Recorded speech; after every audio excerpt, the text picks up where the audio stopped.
mwebwe bene iteka muserukira urwego nshingwa mateka n'urwego nkenguza mateka, mwebwe bubahwa muserukira leta y'u Burundi, urwego nshingwabikorwa rwa leta, mwebwe bubahwa mukuru wahoze ari umukuru w'igihugu cy'u Burundi Domitien Ndayizeye, mwebwe bubahwa mwaje muserukira ibihugu byanyu n'amashirahamwe mpuzamakungu, bubahwa muserukira inzego z'ubutungane n'inzego z'umutekano no kwivuna basi, bubahwa mwaje muserukira imigambwe, na mwebwe mwaje muserukira amashirahamwe atandukanye y'abenegihugu ndetse n'amashengero atandukanye, mwese hamwe umwe wese mu cyubahiro ciwe, bavukanyi barundikazi, bagenzi inshuti z'u Burundi. Imbere ya vyose twagira tubanze dushimira Imana mushobora vyose yo yadushikanye kuri uyu munsi mukuru hambaye mu mateka y'igihugu cacu, turi mu mahoro n'umutekano, turangura ibikorwa bitsimbataza intahe yo kwikukira. Iyo Mana rero nihabwe icubahiro. Bavukanyi Barundi bene wacu, ukuzirikana uruhara rw'umwenegihugu mu buzima bw'igihugu ukabigendera niwo mushinge wo kwikukira. Ejo aho bukera igenekerezo rya mbere mu kakaro tuzoba twibuka kandi duhimbaza mu kanyamuneza imyaka 59 irangiye igihugu cacu gihabuje intahe yo kwikukira.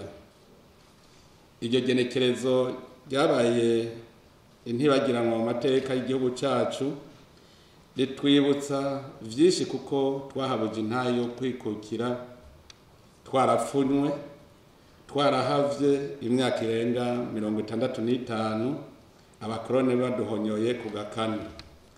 Muca mwumva ko twikukiye abari bazi neza amateka yaranze igihugu cacu baramaze gusezera isi, abasigara barirondera mu muzi wabo kugira ngo bitunganirize kazoza k'igihugu cy'u Burundi. Uyu munsi rero ni umunsi udasanzwe ku mwenegihugu wese, ni umunsi wo kuzirikana no gusubira kwibuka uruhara intwari z'u Burundi zagize mu rugamba rwo guhabuza agateha kacu kugira ngo natwe Abarundi twitunganirize ivy'igihugu twishira tukizana. Twigina rero uwa mbere mu kakaro twongera dusuzuma intambwe dushitseko mu gushigikira intahe yo kwikukira no mu gutahura, kuzirikana no gukunda igihugu, mbere bibaye ngombwa tukacigura nk'uko incungu y'u Burundi umuganwa Rudoviko Rwagasore nabo bafashanya batubereye akarorero. Nico gituma twashimye guhimbaza imyaka 59 iheze turose iyo ntahe yo kwikukira ku civugo gikurikira: ukuzirikana uruhara rw'umwenegihugu mu buzima bw'igihugu ukabigendera niwo mushinge wo kwikukira. Bavukanyi barundikazi, bagenzi b'u Burundi, ukugarukana intahe n'agateka k'umurundi kwabaye ukwiganzura watuganje, turanka akagaye n'agacinyizo k'abanyamahanga mu gihugu cacu, twerekana ko igihugu ari cacu, ko ari twebwe dutegerezwa kucitunganiriza muri vyose na hose ku nyungu z'umwenegihugu wese. Imbere yo gusuzuma uruhara rwacu mu buzima bw'igihugu, tubanze turabire hamwe ingaruka mbi zakurikiye intwaro z'abanyamahanga. Tumaze kubitahura, biroroshe cyane ko tumenya ingene two kwifata mu kubaka igihugu c'iteka n'itekane, igihugu cubashwe imbere y'ayandi makungu. Ico twotahura kumwe nuko abakoroni bamaze gushika mu Burundi atayindi ntumbero bari bafise atari ukutunyaga igihugu cyacu n'itunga ryacu. Nicyo gituma baje bafise amanyama menshi bakarengera ku barundi jojo bakabagandagura. Igihugu bagiye kugifata neza na neza mu 1993 inyuma y'imyaka 7 y'urugamba, igihe umwami Mwezi Gisabo yishikana mu maboko yabo agatanga ubutegetsi, bagatako bakamuremeka ko ihadabu y'inka 424 no kubohera abarundi ku bikorwa vyo mu ruho. Kuva ico gihe abarundi baciye bagirwa abashumba mu gihugu cyabo c'amavukiro.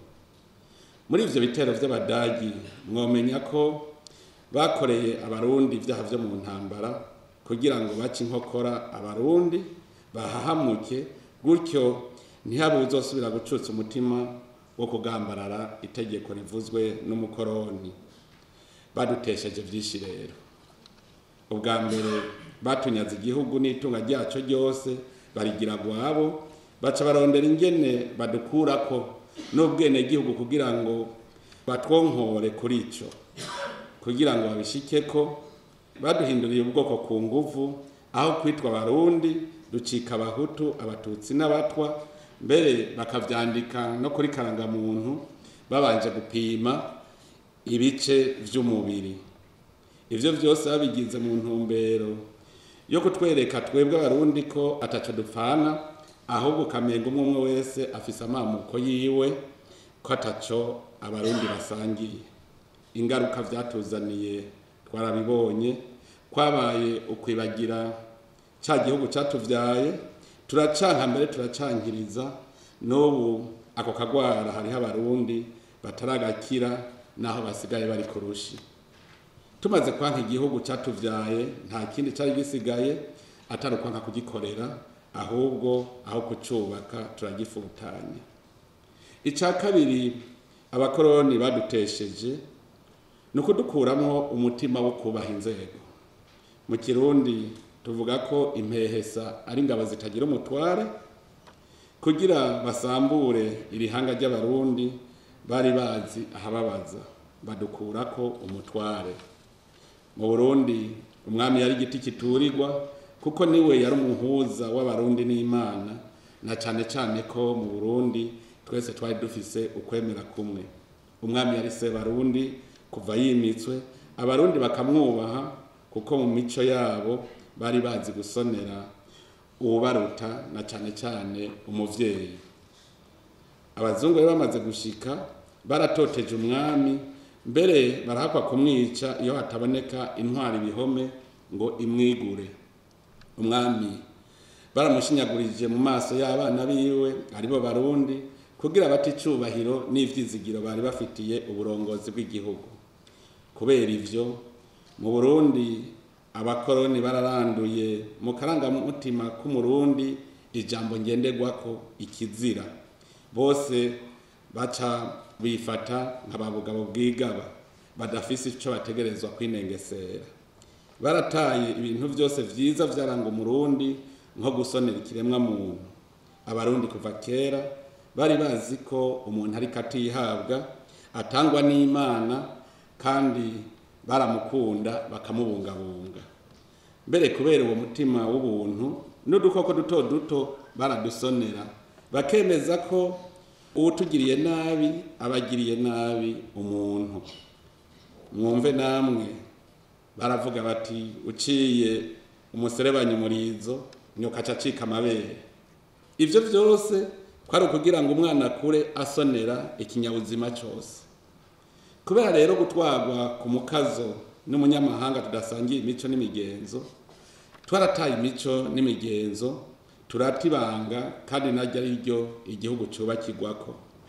Akarorero ntikari kure, nta mwana yararaza ibibera mu muryango, ariko ubu n'abagabo bararaza bo bubakanye mu rukinja, kandi aribo ba serugo. Abarundi barasabira ibihano igihugu cabo, nk'uko umenga n'abanyamahanga atanshuti bagifisemo. Ivyo vyose ni ingaruka z'intwaro y'igikoroni. Kubera izo ntwaro nyene abarundi barataye ubwenge, canke ni kwa batari uguta ubwenge naho barataye umuzirikanyi.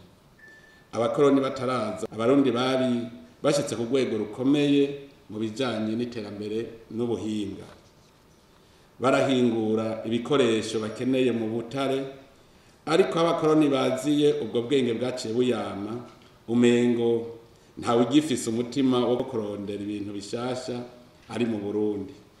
Ariko tubitahure kumwe, no mu gitabo cy'ijambo ry'Imana baratubwira ko Abafilisitiya kugira ngo babuze Abanyisirayeli inguvu bababujije gucura amacumu n'inkota, barabagabanya inkomezi. Ivyo turabisoma mu gitabo ca Samueli wa mbere ikigabane ca 13 umurongo wa 19. Natwebwe rero mu Burundi inyuma y'imyaka 7 abarundi bamaze bahanganye n'Abadagi, abo Badagi birumvikana ko atakindi bari gukora atari kubanza gusambura amahinguriro y'ibigwanisho mu Burundi. Uretse ivyo ubukoroni ntaco butadutwaye, kuko no kubana nk'abavukanyi vyaciye bigenda mazima yongo. Kera twavuga ngo umubanyi niwe muryango, ngo bapfana iki barutwana n'abamariraniye iki, ivyo vyose kugira ngo batsimbataze umutima wo gukundana na bose kiretse imburakimazi, ndetse no gukinga amabi ashobora gutosekaza umubano mwiza hagati y'abantu. Abarundi bavuga bati uraziguriza zose ntuzuru zokwera kare, bisigura ngo uratunganiriza bose kuko ntuzi uzotanga kugusubiriza mu nkoko. Ntiwizere umwe gusa, izere bose. Muri iyo mibano nyene bari bazi no gutahurana mu matati, bakavuga bati ntazibana zidakubitana amahembe, kugira umuntu atahure ko ahari abantu hamurunturuntu, mugabo ko intibagira itabana mu ntumbero yo gusubiza hamwe batasi. Abarundi bari bazi kandi no gutatura amatati hagati yabo, kuko bari bazi ico arico ubugabo. Hageze amatati hagati y'abantu, abagabo barahaseruka kuko bavuga ko ahari abagabo hatagwa ibara, kandi ngo kananira abagabo ntiyimye, mu ntumbero yo kubaha iryo abagabo bashinze. Kandi n'ingingo bashinze utayemeye, umurundi yavuga ko atagaye abagabo agaye urubanza, ndetse naho byaba bigoye baravuga bati urahabera umugabo. Ivyo vyose bikaba vyerekana yuko mu Burundi twari dufise ingene twibereyeho imbere y'umuzo w'ubukoroni. Aho nciye ku mayange kugira ngo mwumve mwese ingene ubukoroni bwadusamburiye igihugu cacu, gushika naho bukitwibagiza turahinduka twibera nk'uduhushi twabayerera tutagira igihugu. Harageze mbere n'igihe abarundi umengo ntibagira iyo bava niyo baja, dusambuka gushika mu ntimatima y'akarangamutima karanga umurundi. Niho havuye guta ubuntu bw'umurundi no guta ubwene gihugu. Bavukanyi barundi kazi, inshuti z'Uburundi, none uno munsi habuze iki ngo twivyukiranye? Ubwa mbere bwobwo twese tuvuga ko abakoroni batakituri ku gakanu, nico gituma mbere dutegura uyu munsi mukuru. Ubwo turabimenya vy'ukuri ko twasubiranye ya ntahe yacu ku buryo tugira igihagararo mu makungu. Ico mwomenya nk'uko abakera babivuga, ubugabo burihabwa, kandi umutima w'umuntu niwo werekana icari. Ubu ni igihe cyo kwivyukiranya, tumenye ico turi n'uruhara rwacu kuri kazoza ku Burundi. Kandi twamize kumuzirikanye ko nk'uko sogokuru wacu Petero Nkurunziza atahengeshanya kubivuga, nta wundi azoza kutwubakira Uburundi atari twebwe nyene, kanatsinda uwo twokwibaza ko yobutwubakira nawe arifitiye igihugu ciwe ahamagariwe kubaka. Nituze rero turatahura ibihe tugezemwo. Nico gituma intambwe ya mbere dutegereza gutera twese ariyo kwemera ko ubwene gihugu bwacu atari ubuhutu, ubututsi canke ubutwa. Turabene Burundi, turabene gihugu b'igihugu cy'u Burundi, turabarundi. Imiryango izi nyuma y'igihugu. Hanyuma tumaze kuvyemera, niho duca dusuzuma tukongera tukazirikana uruhara rwacu natwe mu kwibuka igihugu. kugendera ubwenegihugu niho karangura katwerekana neza imbere y'ayandi mahanga, kuko aho uciye bakuravye inyifato barashobora kuvuga bati urya tumwihweje n'umurundi. Ubwa kabiri, ntitubidehe tuvyemere uko, kuko nivyo Uburundi n'igihugu c'isezerano Imana yasezeraniye abarundi. Umurundi wese nategere neza ko ico gihugu ari gwiwe, atanumwe afise uburenganzira bwo kimugundamwo, yaba umurundi mwene wabo canke umunyamahanga. Ego birababaje kubona uno munsi umurundi ariko yigishwa ku mwene gihugu, ariko ikintu cyose kirafise umwanya wacu. Nta mwanya twari bwaronke wo kubimenya, kuko uwabivye urwanko hagati y'abarundi yagumye atumye ku irembo yambira yegenyeza kugira ngo arondere uwataye ubwenge yigarurira. Mbere sinobideha no kuvumbika aravumbitse kugira ngo ako karanda k'urwanko hagati ya bose rimwe kandukire inzukuru zizokurikira, uwanduye nawe agaca yanduza umuryango, akanduza mu kibano, gutyo gutyo. None rero igihe tugezemwo ni igihe ciza, igihe cyo kumenya ikibi n'iciza. Reka rero twigishanye kugira ngo iyo ntahe yacu twahahuje ntidupfe kubusa. Umurundi wese abibuye ry'ifatiro ryo kubaka igihugu camuvyaye. Muramaze kumva abidodomba ngo naho abakoroni batashe iwabo bagumije ikirenge muri Afrika. Nagira ndababwire, iyo umuntu aguhenze ubwa mbere ukavyemera, igicumuro n'icumubeshi. Iyo aguhenze ubugira kabiri ukavyemera, uradendekeranya igicumuro kikagira uwakubeshi. Ariko bubaye ubwa gatatu akaguhenda ukemera, icaha aba ari wewe cagira. Nico gituma umwenegihugu wese afise uruhara ntangere kugira ngo dushikire vy'ukuri ukwikukira nyako. Erega umwenegihugu niwe yubakira igihugu, kandi niwe nyene cubakiyeko. Mu vy'ukuri mu bisata vyose vy'ubuzima bw'igihugu, umwenegihugu afise uruhara rudasanzwe kugira ngo bikunde igihugu gitere kije imbere, haba mu gisata ca politiki, mu butunzi, mu mibano n'ibindi. Ivyo korwa vyose mu gihugu bidaciye ku mwenegihugu ntaco vyoba bimaze, kandi nta ntambwe vyotera, kuko vyoba vyubakiye mu kirere. Dufatiye ku mategeko niwe yubakiyeko, politiki irongora igihugu niwe ayitora. Mu bijanye n'ubutunzi n'iterambere niwe akora kugira ngo abeho, yiteze imbere, ateze imbere igihugu. Nanone mu Burundi twarabitoye, iterambere rikomoka ku mwenegihugu rikongera rikamusubirako. Abarimye ibigori uwo mwaka barabonye akarorero ka mbere. Dutegere ko umwenegihugu ari we shingiro rya vyose, kuko n'ibwirizwa shingiro rya Repubulika y'u Burundi rirabishimangira riti abenegihugu nibo soko ry'ubutegetsi bw'igihugu. Nimwemere rero kugenda ukarangamutima k'umunyamahanga, nta gisivya azokuyoborera iyo ashaka wewe. Ukwikukira nyako rero kurangwa n'uko atanzitizi na zimwe zituma umwenegihugu atiyumva mu gihugu ciwe. N'umwana mu muryango iyo acumuye vyose biherera mu muryango, kuko nk'uko babivuga igito gitabwa iwabo. Nta handi wacu dufise kuri iyi si ataraha mu Burundi. Kandi ikimenyetso cyo kwikukira vy'ukuri ni uko uburongozi buba bwumva ico arico ugushira imbere neza y'umwenegihugu, kugira ngo nawe aterere mu bimwega. Nico gituma kuri iyi ntambwe tugezeko, aho tumariye kwibakira ibwirizwa shingiro ritunganya ubutegetsi bw'igihugu n'ingene bukoreshwa, ata munyamahanga duhagaze bwa kanu, twaciye twita inzego z'igihugu leta mvyeyi. Abarongozi nabo basabwa kugendera iryo banga rya leta, kuko nibo bayiserukira.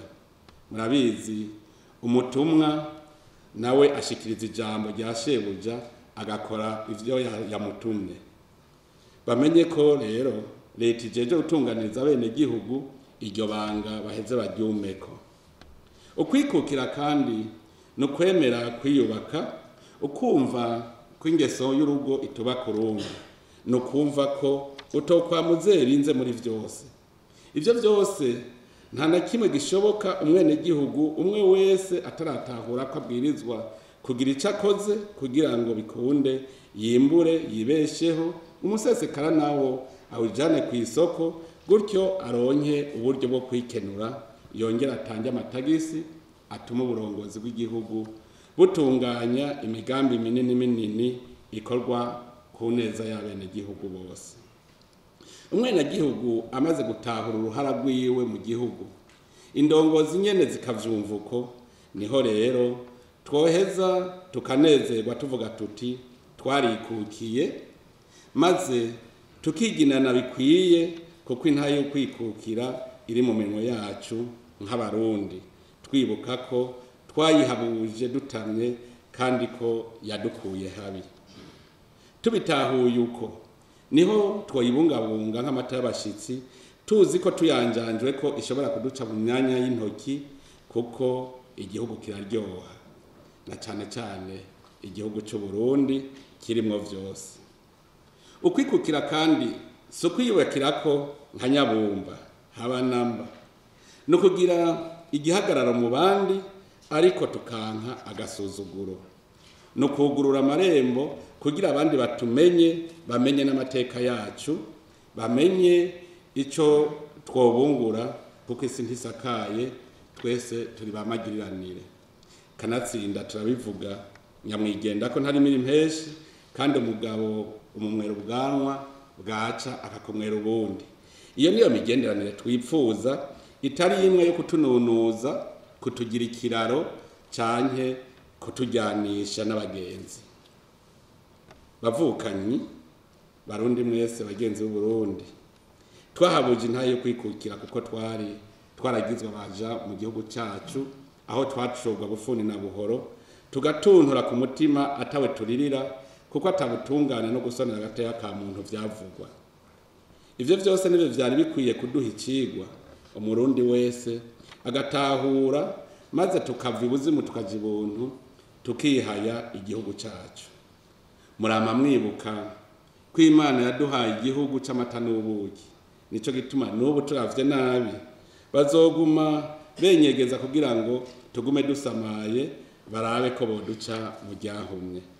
Umugera wo kutwankisha igihugu ari wo watumye twankana turabavukanyi, n'ubu hariho abarundi bataraguruka. N'ubu haracariho abarundi baheza kuririmba rwa ruririmbo rwacu Burundi bwacu Burundi buhire, ngo shinga icumu mu mashinga, atanu umwanya uheze ukaza wumva bariko basabira Burundi nyene ibihano. Kandi mwahura bagaca baririmba rwa rundi nabwo rwa gasore n'intwari, ngo intwari mu rugamba yaragwanye rugaba aratsinda umwasi. Uwo mwasi n'uwuhe kandi ari twebwe nyene turiko tumuha impigi. Muca mwumva ko abakigwaye ingwara batewe n'ubukoroni yabatwaye ubwenge, bakaba biyorobetsi bagasanga bariko bakorera wa mukoroni mu gwenge. Hariho n'abandi utazokumva batyoza igihugu cyabo ariko bakagendera ku ntumbero y'igikoroni. Abo ni bajya bashira imbere amacakubiri yabaye ubwoko, intara, imigambwe n'ibindi bituma abantu batumvikana. Ico mwomenya nuko amacakubiri yariyo yose akurikira akarangamutima gikoroni, kuko mu gikoroni niho bakoresha amayeri yo gucanisha abene gihugu kugira ngo babatware ivyabo babona. Abandi bakiri mu karangamutima gikoroni n'abarundi bakigwanira ivyicaro, aho kunyinyanira ibikorwa bakanyinyanira kurya ivy'abene gihugu. Mu gihe c'abakoroni niho ivy'igihugu vyaribwa, bene vyo babona ataco bari buvuge kuko yari intwaro yajogora duhure. N'ivyo dufise mu muryango warabitanga ngo urokora igufa, ngo zana amagi, zana amasoro, ivyo vyazanwe n'ubukoroni. N'ubu abarundi bato bato ntibaragarura kenge ngo barye inkoko yabo, bongere barye amagi yabo. N'ubu baracakanguka ngo inkoko ni y'abazungu, ngo irigi ngo ni iry'abaterambere.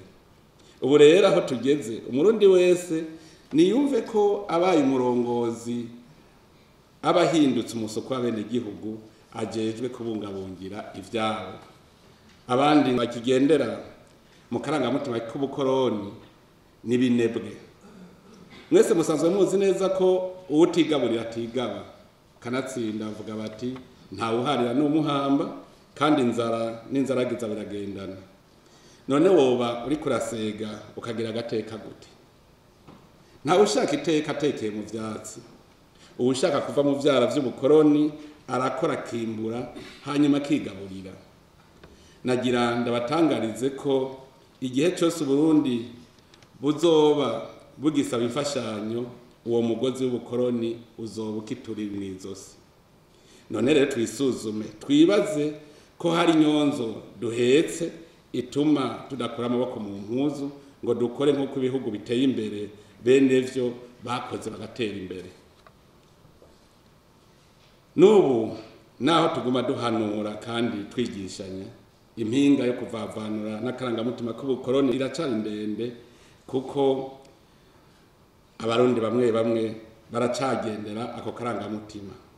Haracibonekeza akatima ko kwicara ngo umunyamahanga azobinkorera. Haracariho abasiga ice y'igihugu kugira amahanga avuge ko abarundi vyabananiye kwitunganiriza ivyabo. Ndetse haracariho n'abafise ka gatima kabi ko kuburabuza abarundi. Ariko ico kugumiza ku muzirikanyi nuko hageze nihaba hatararengerana ko twikura twebwe nyene mu gasuzuguro k'abanyamahanga. Ubwa mbere nukwerekana neza ko abarundi dushoboye. Turashoboye kuko n'ikimenyamenya nuko iyo umurundi ashitse mu mahanga ari bitumwa ko mu buhinga, iyo ariko afasha abanyamahanga kubaronderera ubuzima bwiza, haba mu magara y'abantu, mu mahinguriro, inyubakwa n'ibindi biteza imbere ibihugu. Uwo mwete akoresha mu guteza imbere abanyamahanga kubera bamuhaye amahera, ariko iwabo akanka kubikora, nivyo vyerekana ko abakoroni badufutanganijemwo umutima wo gukunda igihugu, hanyuma dukunda amaronko tuyarutisha igihugu catuvyaye. Umutima wo kudashimira uwakuramuye niwo ukura, hanyuma mbere ugasanga urihekuye. Niwo uvyura umutima w'ubukoko, mu nyuma tugacika abacangero mu gihugu catwibarutse aho kwemera kukigura. Uwo mutima wo kudashimira igihugu caturamuye watumye n'abatagiye guteza imbere amahanga nabo baba bacangero mu gihugu cabo, bagashaka impembo ataco bahaye amaboko. Aho naho bobanza bakiyumvira amahera bahembwa iyava. Benshi baca bavuga ngo leta nisaba imfashanyo, naho nyene kubera kutazirikana igihugu ico arico, bibagira ko iyo mfashanyo iva mu bikorwa vy'abene gihugu b'ivyo bihugu nyene.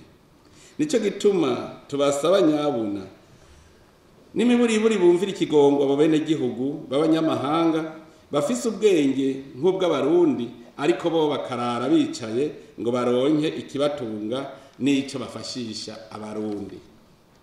Abarundi nabo bankiriza ibikorwa vy'igihugu kugira ngo bereke amahanga ko Burundi butaragera kwikukira ngo bwitunganirize imigambi iteza imbere igihugu. Abo rero bari bakwiye nabo nyene kumenya ko babacishijemwo ijisho, bakacishamwo ijisho abarundi, nabo nyene iryo jisho riba ribaciyemwo. Nitube maso rero dusuzume intambamyi zoba zitambitse imbere y'intaye yo kwikukira, tuzikure mu nzira hatararengerana. Bampemuke ndamuke ntibaduce mu ryahumye. Tutabikoze uno munsi, ejo tuzoba twacerewe. Duhave twibuka gutora ingegene imisure yagurutse, kandi burya wanka kugarura impene ikiri hafi yamara kurenga umurambi ukabira nkayo. Twese hamwe tujane mu rugamba turimo biterambere, gutyo umwene gihugu wese aterera agacumu k'ubumwe, uko niko kwikukira nyako. Turahimbawe rero kubona turiko duhimbaza intaye yo kwikukira bene gihugu bari ku kivi, igihugu gitekanye kiriko kiragarukana igihagararo n'agateka mu makungu. Tuwuhimbaje kandi umwimbo mu burimyi n'ubworozi bagenze neza, kandi amakoperative y'abarimyi n'aborozi agenda yiyongera. Muri make duhimbaje umunsi mukuru dufise ivyizigiro ko tuzoshika neza kuri ryahangiro rya leta mvyeyi leta nkozi, umunwa wose uronke ico ufungura, umufuko nawo uronke amafaranga yo kwikenura. Tudaciye ku ruhande duhimbaje umunsi mukuru dufise ivyizigiro ko tugiye gukomeza intayo yo kwikukira mu kwiga batukigaburira. Ariko naho biri uko nta vy'amavyera ngo de, kuko tuwuhimbaje tukiri ku rugamba rwo kubandanya duhanganye n'ikiza coronavirus, kandi turiko turahangana n'ihindagurika ry'ibihe ryateye isibe cane cane ngaha mu kiyaya c'Imbo, aho abantu batari bake bari mu kangaratete. Mfashe mbere kano kanya kugira ngo nkengurukire abarundi benshi ku mutima wa kivukanyi badahengeshanya kwerekana mu guhana indaro no kugarukira kubagize ivyo vyago.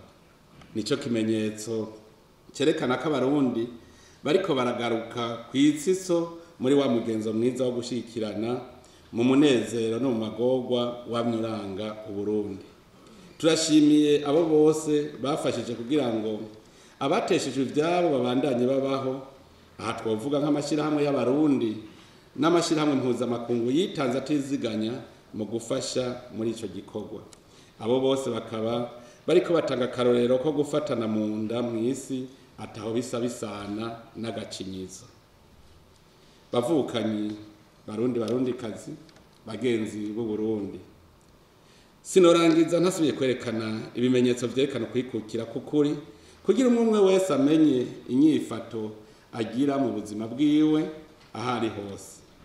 Ikimenyetso ca mbere no kugira ubutegetsi bw'igihugu bwubashwe kandi bufata ingingo, kuko urugo rutagira umugabo nta kitarukengera.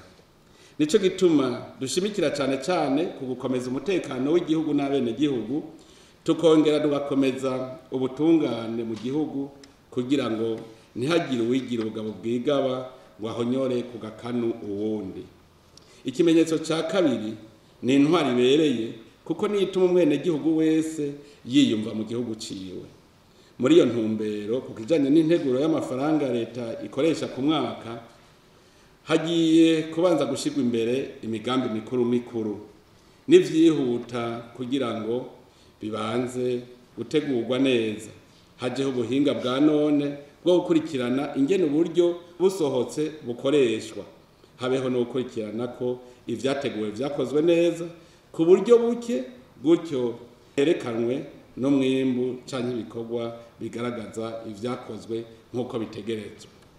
Nitwamara gutunganya neza iryo tunga rusange ry'abene gihugu tukabitunganya neza ku neza yabo, turazi neza ko abene gihugu nabo bazoshira umutima mu nda, bakora amaboko mu mpuzu bagakora. Ikimenyetso ca gatatu no bumwe no gushira hamwe kwa bene gihugu. Nico gituma leta iriho kugira ngo yongire ubumwe abene gihugu. Ica kane no kwigaba ukongera kwigaburira ukavavanura no kuzerinze.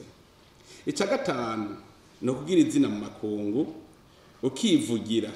Ivyo navyo vyerekanwa n'inyifato y'umwene gihugu wese imbere y'abanyamahanga. Erega ico umwene gihugu ari nico cerekana ishusho y'igihugu yamukamwo, kuko igiti kimenyekanira ku camwa cacu. Twifuza rero ko umurundi wese yozirikana uruhara rwiwe mu buzima bw'igihugu akabigendera, kuko niwo mushinge wo kwikukira. Ni muri iyo ntumbero turiko turakangurira indongozi zo mu mice yose kuzirikana no gukunda igihugu hamwe n'intwaro ibereye. Aha duhamagarira indongozi zose kugendera bene gihugu bababera akarorero koko, gutyo Uburundi busamirane mu makungu nk'igihugu camenye neza kurongora abene gihugu ku neza yabo. Muri leta kandi turiko turashira mu ngiro wa mugambi mukuru w'iterambere w'imyaka 10, nawo ukaba ata ikindi utumbereye atari uko umurundi wese agira ubuzima bwiza, agatunganirwa mu vyiwe no mu biwe.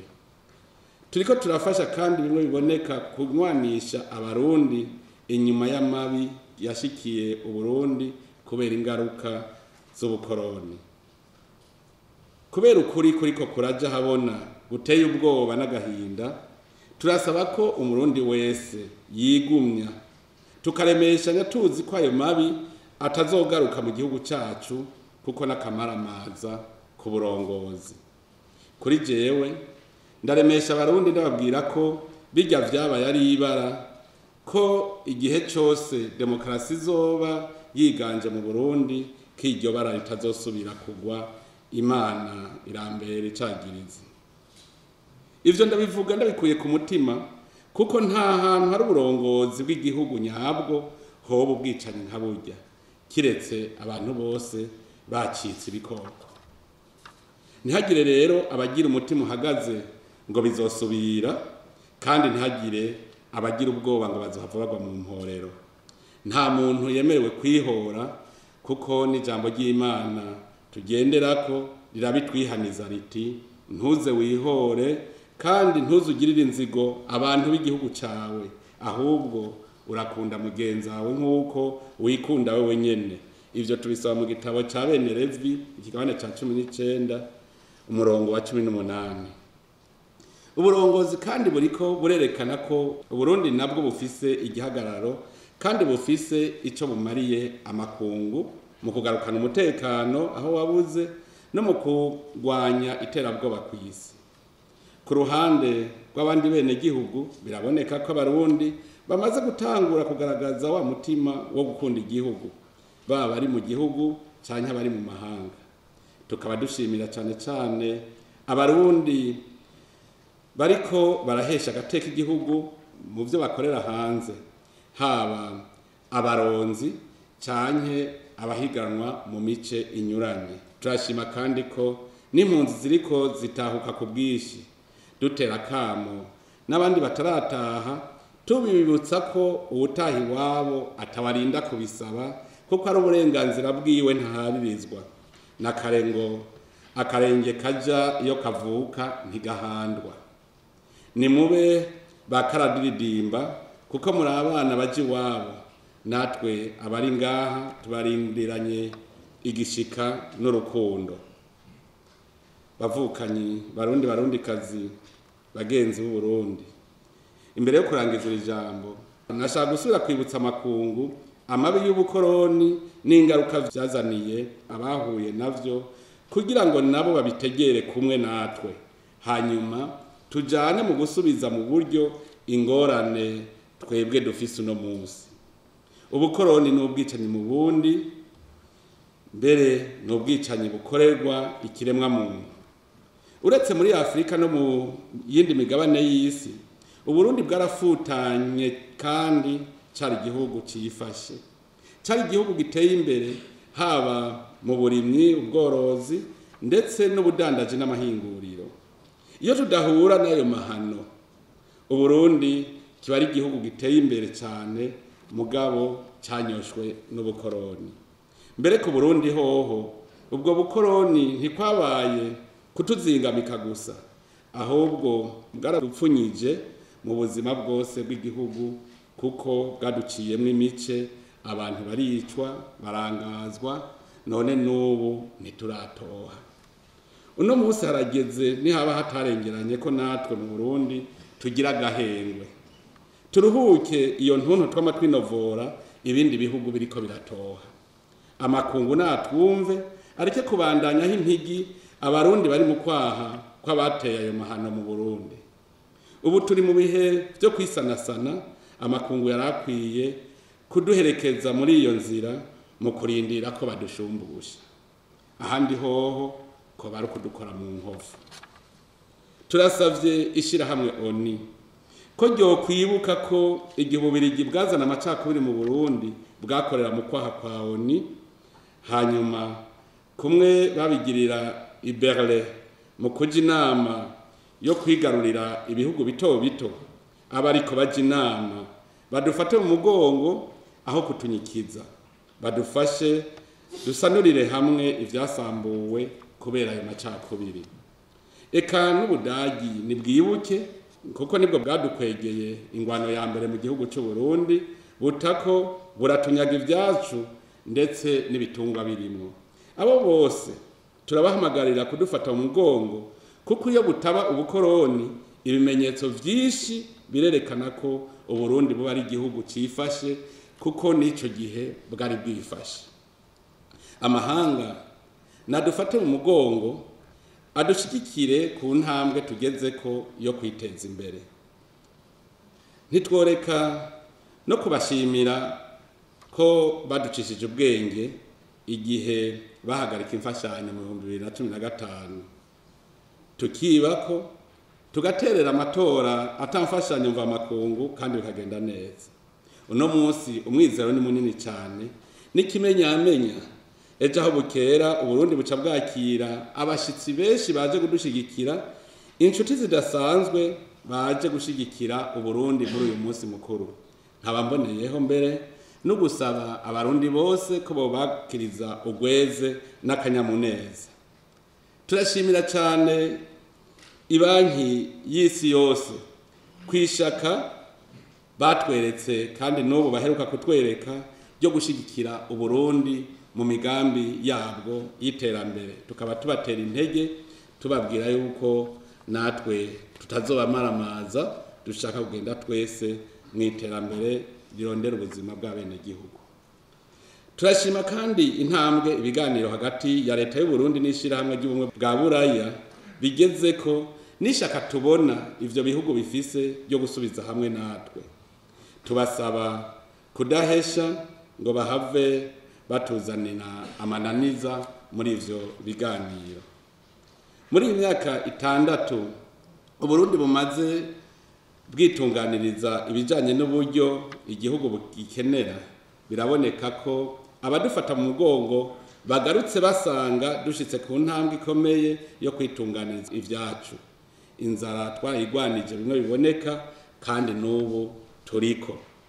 Kubijanye n'ikiza coronavirus ntidukekeranya ko turi mu bihugu vya mbere ku isi vyashoboye guhangana naco, haba mu gukinga canke mu kukigwanya. Ivyo byose ni ibimenyetso vyerekana ko Burundi bugeze ku ntambwe ishimishije mu kwitunganiriza ivyabwo. Dusaba amakungu kudushigikira kugira ngo dutere izindi ntambwe turi kumwe twese, na kare abadasezeranye ntibajana. Ntidushaka kubaruhisha ngo muje imbere dukurikire, ahubwo dufatane ku bitugu nk'abagenzi, tubereke ivyo turimwo iwacu namwe mudushigikire. Turasaba ko twoja hamwe nk'abavukanyi, turonderere hamwe amahoro n'iterambere rya kiremwa muntu, haba mu Burundi canke mu bindi bihugu. Mu kurangiza abavukanyi, nashaka kumenyesha abarundi ko ubugabo bwihabwa, tuba karorero mu gukunda no gukorera igihugu, gutyo umunyamahanga azotwubaha kuko twiyubahirije. None rero nimuze dukomeze gufatana mu nda, dukore dushize hamwe nk'inzuki mu muzinga, twubake igihugu tutameze nk'abacangero, ahubwo turi abenegihugu babushitse. Niharambe Uburundi n'abarundi, niharambe ukwikukira kw'igihugu. Imana ibahezagire, murakoze.